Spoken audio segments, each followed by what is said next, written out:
Jihad ada 4 macam. Jihad fardu kolektif, kewajiban kolektif. Pertama, itsbatu wujudillah, menyebarkan tauhid dengan argumentasi rasional maupun tekstual. Itu cara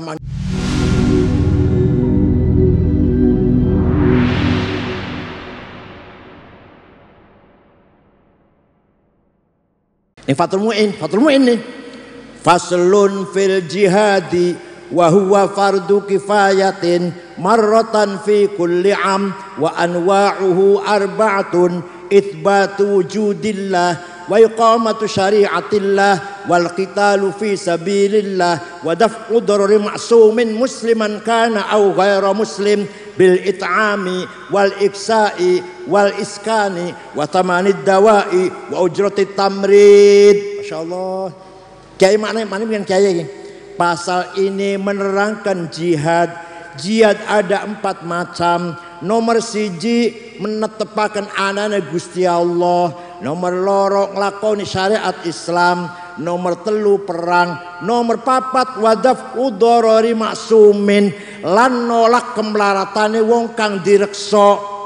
Paham betul? Paham betul?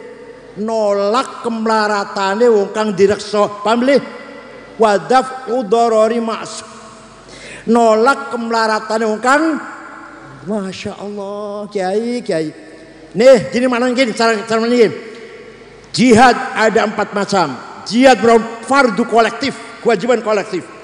Pertama, itsbatu wujudillah, menyebarkan tauhid dengan argumentasi rasional maupun tekstual. Itu cara menyampaikannya.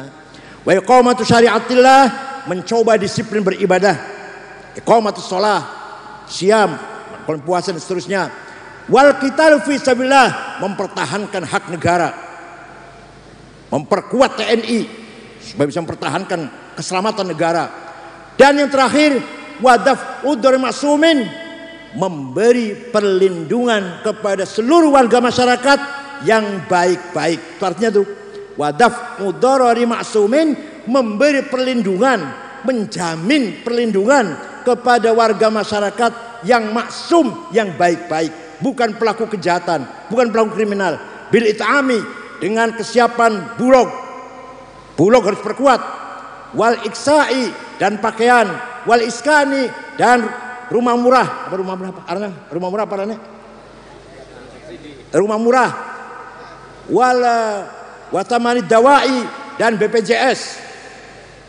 Ojo tamrid.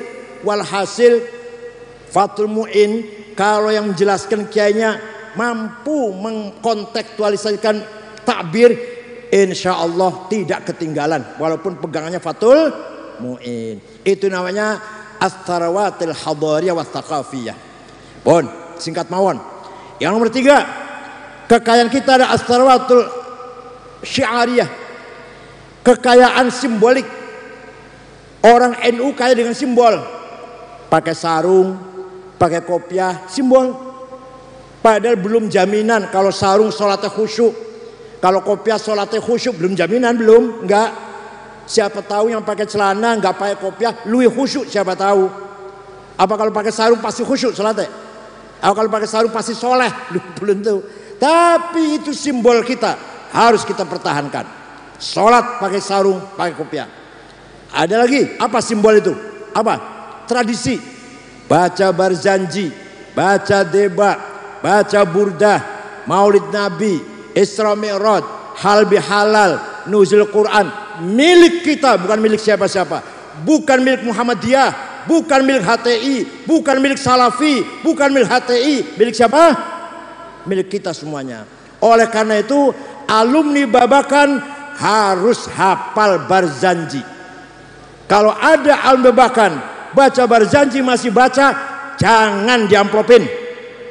Teman-teman, baca barzanji masih baca aja diamplopin, balik aja diantarakan kalau numpak ojek dewek. Ya Allah, kenapa?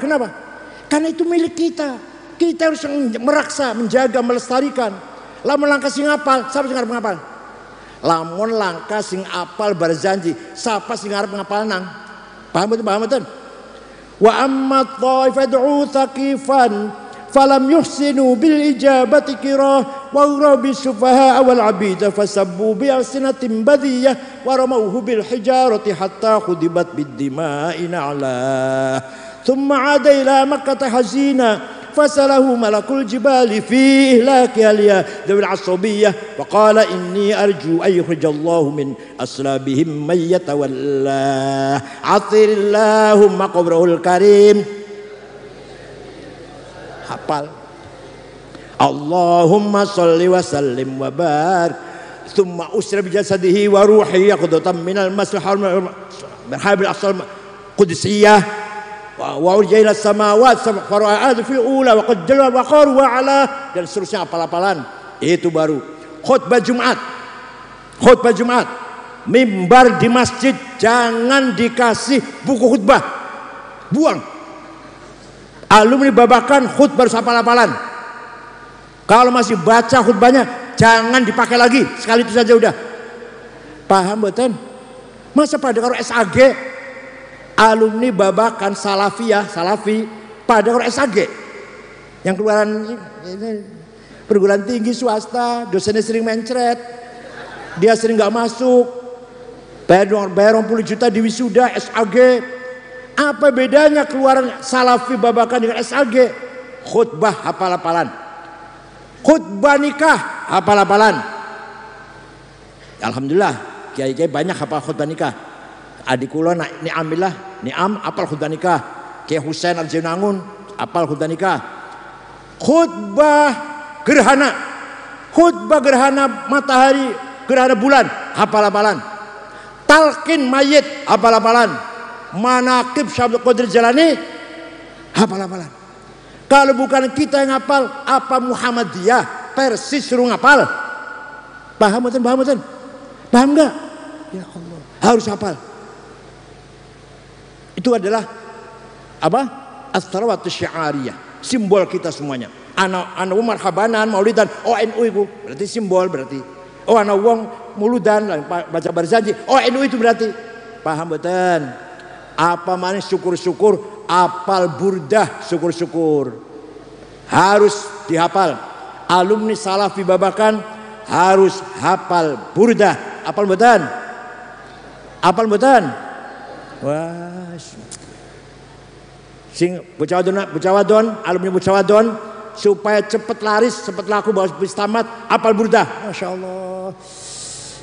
Amin tadakuri jironim bidhi salami mazata dam'an jaro min muklatim bidami am habbatir rihu min tilqai kadhimatin wa aumadul barku fi dhulma'i min idami fama li aynayka in qulta fufahamata wa ma li qalbika in qulta stafik yahimi ayahsabu sabbu annal hubba munkatimu ma baina munsajimin minhu wa muttarimi laulal hawa lam turid dam'an ala talali wala arik tali dzikr bani wal alami fakaifa tunkiru hubban ba'da ma syahidat bihi alaika udulud dam'i wassaqami.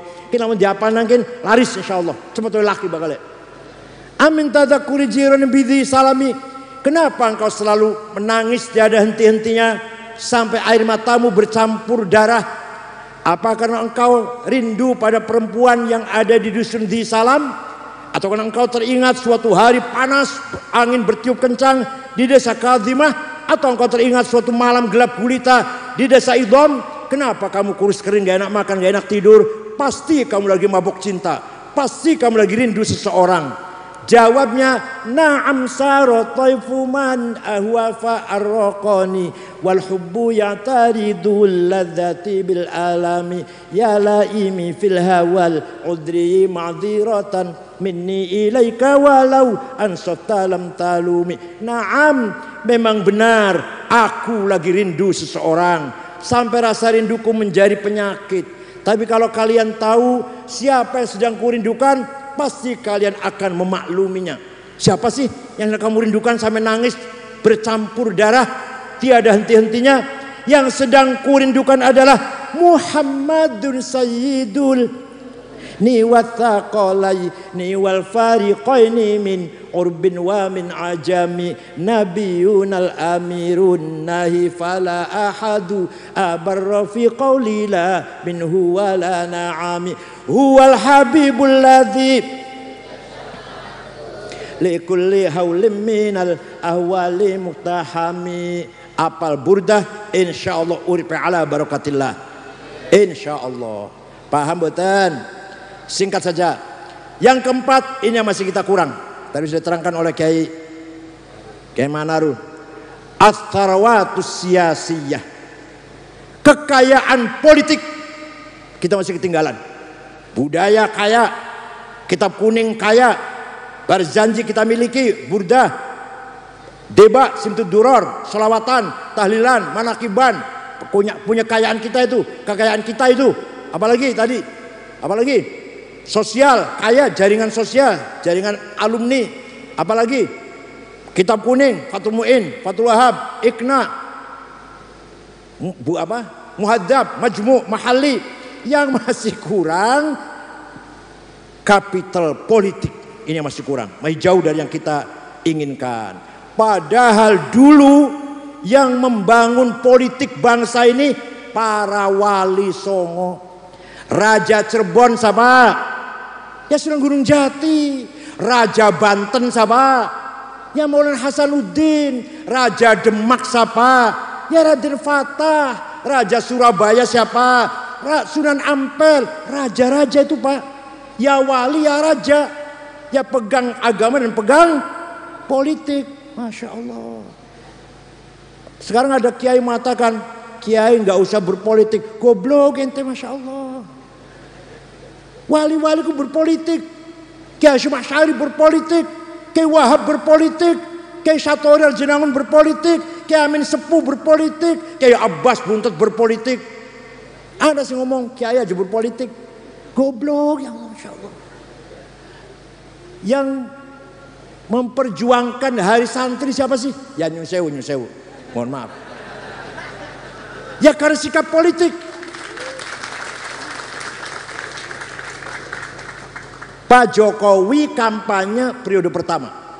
Kalau saya menang akan ada hari santri. Oke. Menang. Dia akan memutuskan hari santri tanggal 1 Muharram. Saya cepat-cepat menghadap yang terhormat, yang mulia Pak Presiden, Nyun Sewu, Nyun Pampunten, matur.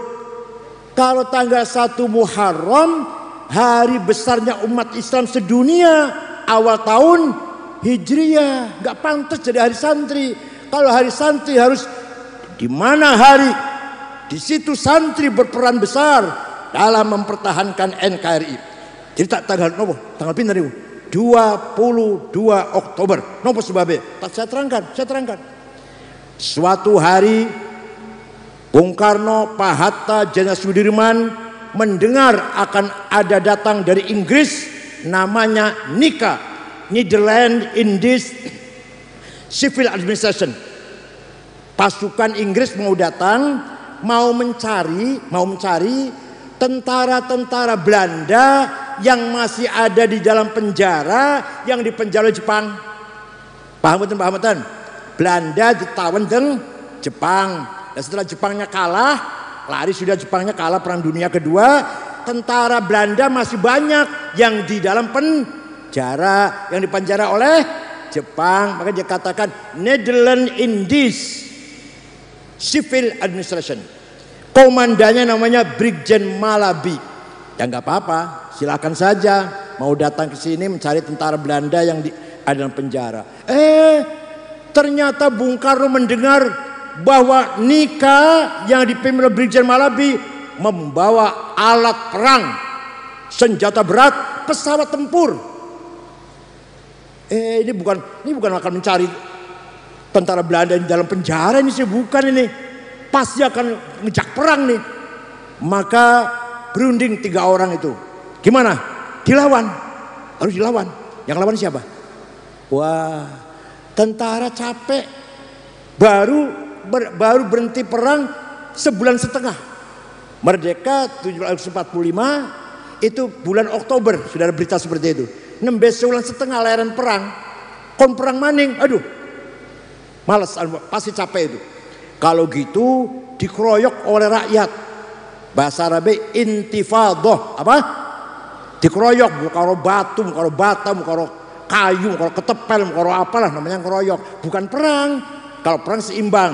Ini namanya ngeroyok, intifadah. Anak-anak Palestina dulu. Anak-anak Palestina lempari batu, tank baja Israel dan karo batu. Masa tank baja karo batu, itu namanya intifadah namanya. Dikeroyok. Oke, setuju. Tapi yang bisa mengerahkan rakyat agar semuanya semangat intifadah siapa? Oh, itu tuh. Kiai Haji Hashim Asy'ari. Itu kalau mengeluarkan fatwa pasti rakyat akan manut.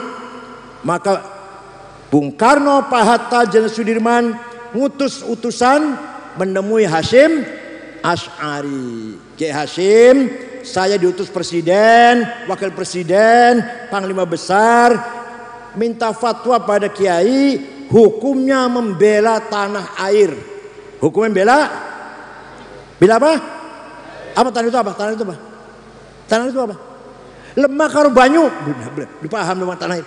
Lemah karo hukumnya membela tanah air.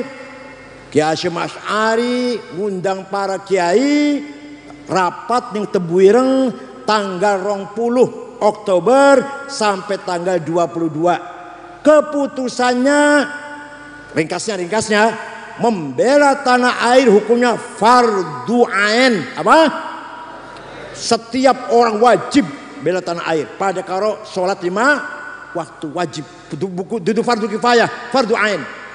Waman mata li ajli watanihi mata syahidan. Barang siapa mati demi tanah airnya mati syahid, sama dengan bela agama. Ya Allah. Waman khana li watani halalun damuh. Barang siapa berkhianat kepada tanah airnya boleh dibunuh. Tapi Kiai Hashim enggak mengatakan kafir. Ada orang Islam mata-matai Belanda, cecungu kayak Jepang, bunuh.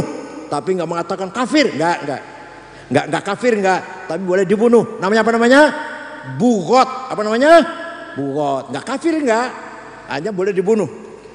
Maka Hashim Asy'ari mengeluarkan fatwa itu, bergeraklah untuk menyongsong kedatangan nikah rakyat santri mau Jombang, Mojokerto, Pasuruan, Gresik, Sidoarjo, Surabaya, Bangkalan. Tanggal selama wis kumpul, wis gatel pengen perang, wis gatel wis. Kata Kiai Hashim, sabar, tunggu macan dari Cirebon. Macan dari, yaitu Kiai Abbas Buntet. Kata Kiai Hashim Asy'ari, itu macan dari Cirebon. Datang Kiai Abbas, langsung diangkat jadi panglima. Di panglima perang itu Kiai Abbas. Kiai Wahab wakil Kiai Wahab. Bermarkas di mana? Di sebuah rumah di desa Siwalan Kerto, Kecamatan Waru. Masih ada rumah sampai sekarang. Di situ markasnya. Ringkas cerita, Malabi datang, pasukan datang, disambut oleh rakyat. Yang mati syahid kurang lebih 20.000. Maka disebut hari pahlawan karena banyak yang mati. Tapi Malabi pun mati. Di Jembatan Merah matinya. Mobilnya meledak. Supir mati, ajudan mati, Malabi mati. Sing masang bom bukan tentara. Santri Tebuireng, namanya Harun namanya. Sayang Harun nggak lari, malah mendekat ingin tahu seperti apa hasilnya. Harun pun mati. Dikira mercon apa? Harun pun mati. Itu yang layak jadi hari santri. Saya bilang sama Pak Jokowi itu, yang layak jadi hari santri ya 22 Oktober. Pak Jokowi kemudian perintah pada Menteri Agama Pak Lukman Saifuddin, ngundang semua ormas Islam yang besar kumpul di Hotel Salak Bogor, FGD. Narasumbernya Profesor Dr. Azjumadi Azra almarhum, Dr. Abdullah Syarwani mantan dubes di Libanon, Dr. Idrus direktur pesantren, dan saya Kula narasumber. Jam 2 mulai seminar sampai jam 9 malam. Semua ormas setuju hari pahlawan, hari santri ada hari tanggal 22 Oktober. Muhammadiyah setuju, Muhammadiyah Atukun. Bareng arep dikepreskan Muhammadiyah kirim surat ini presiden, batalkan 2 hari santri. Karena nanti akan terjadi polarisasi, ada santri, ada yang bukan santri. Saya jawab, Pak, jangan khawatir, tidak akan ada perpecahan. Ada hari Bu Ibu Kartini, gak ada hari Jenderal Sudirman, gak apa-apa. Ada hari buruh, gak ada hari majikan, gak apa-apa. Ada hari guru, gak ada hari murid, gak apa-apa. Ada hari Kartini, gak ada hari Kartono, gak apa-apa. Kepres keluar nomor 22, nomornya dilalah pas. Keluarlah Kepres 22 menetapkan hari santri, ada hari santri nasional tanggal 22 Oktober. Itu merupakan legacy dari ya PBNU lah, kira-kira PBNU lah bareng-bareng. Alhamdulillah kita punya hari santri, berarti peran para kiai, peran para santri yang berjuang membela tanah air. Kiai Zain Mustafa Tasikmalaya dipenggal kepalanya oleh Jepang, di Ancol dipenggal karena apa? Gak mau setor beras, gak mau setor padi. Kiai Ilyas Lumajang diberondong oleh Jepang. Kiai itu, Kiai Rukyat, bapaknya Kiai Ilyas Rukyat, diberondong lagi sholat tapi selamat. Kiai Ilyas selamat, si makmum kadang mati, jamaah kadang mati. Kiai Ilyas selamat, bukan Ilyas, Kiai Rukyat, bapaknya Kiai Ilyas. Walhasil jasanya para kiai, para ulama melawan penjajah sejak awal sampai merdeka, berarti luar biasa diakui oleh sejarah perjalanan sejarah negara Republik Indonesia. Ingat nih, adanya resolusi jihad bukan hanya itu, bukan hanya perjuangannya kiai itu di situ, bukan. Sejak awal kiai sudah berjuang melawan penjajah. Sampai-sampai model bapaknya Kulo, bapaknya Kang Arwani atau Kang siapa? Kang Azka, Ki Serozi, bapaknya Kang Zamzami, Ki Amin, nggak bisa bahasa Belanda. Padahal 300 tahun Belanda di sini. Bapak saya bahasa Belanda sih jiwa beli ngerti. Selamat pagi bahasa Belanda apa? Beli nggak ngerti. Ki Umar Kempet, nggak ngerti bahasa Belanda. Mangan bahasa Belanda. Padahal dijajah 350 tahun. Apa? Saking bencinya kepada Belanda. Bahasa Jepang, ayah saya nggak ngerti. Kiai-kiai nggak ngerti bahasa Jepang. Selamat pagi, selamat sore, selamat siang, apa bahasa Jepang? Nggak ngerti. Tidak mau ngerti. Apa? Karena saking bencinya terhadap penjajah. Coba orang Malaysia dijajah Inggris, bahasa Inggris semuanya. Orang India sampai sekarang bahasa resmi negara India Inggris sampai sekarang. Kan dijajah oleh Inggris. Orang Indonesia dijajah Belanda 350 tahun, tidak senang dengan bahasa penjajah, anti non cooperation, adamul musyarakah, tidak akan ada toleran bekerja sama dengan penjajah. Paham boten? Nah itu semangat anti penjajah digerakkan oleh para kiai pesantren, para santri, maka sudah layak negara kita punya hari santri nasional. Paham boten? Alhamdulillah. Mudah-mudahan malam hari ini kita berkumpul di sini membawa barokah, memberikan semangat berjuang sampai kita berhasil, sampai kita apa tadi? Sampai kita menang. Sampai apa? Kita menang. Kalah itu dosa, menang itu sugi itu melarat. Awas melarat. Syukron wadumtum fil khairi barakati wan najah. Allahumma ighfir almarhum Kiai Serozi, aghfir lahu warhamhu wa'afi'fu anhu waj'al jannata ma'ahu wathmah. Allah in kana muhsinan fazid fi ihsanih wa in kana musibatan an sayyi'atih. Allahumma iftah abwaab as-samaa'i li ruhi fa innahu 'abduka al-faqir ila rahmatika wa maghfiratik. Wallahu bi'ahmid thariq. Wassalamu alaikum warahmatullahi wabarakatuh.